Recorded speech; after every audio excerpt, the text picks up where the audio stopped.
काही तूप खूप स्वस्त आहेत आणि काही फार महाग आहेत, असं का? आज आपण तो फरक समजून घेऊया. जे कल्चर्ड घी आहे, कल्चर्ड घी म्हणजे काय? जे पूर्वपार पद्धतीने आपण भारतीय लोक बनवत आलो आहोत. ते कसं बनवायचं?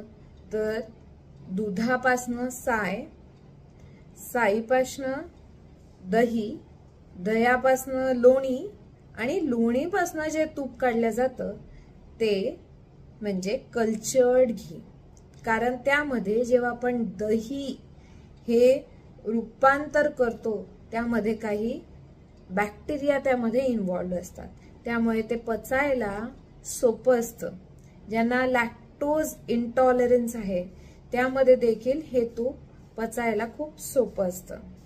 मग त्या व्यतिरिक्त जे दुसरं तूप मार्केटला अवेलेबल आहे, जे मोठ्या प्रमाणात बनवल्या जातं, त्यामध्ये दुधापासनं साय काढली जाते, त्याला तापवून जे तूप मिळतं ते तूप म्हणजे नॉन कल्चर्ड घी.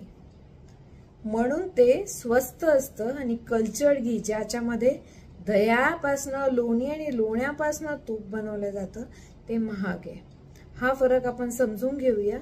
आणि जे जुनं तूप खूप चांगलं असतं जे बोलतात ते म्हणजे कल्चर्ड घी, म्हणजे जे दह्यापासनं जे बनवलंय ते खूप काळ चांगलं राहतं, खूप टिकून राहतं. आणि जे बर्न्स आहेत, खूप जीर्ण घाव आहेत जे बरे होत नाही, त्यावर जर का ते लावलं तर उत्तमरित्या काम करतं. नेत्राला जर का, डोळ्यांना जर का ते अंजन स्वरूपात लावलं तर डोळे देखील, नेत्र देखील खूप छान राहतात. धन्यवाद.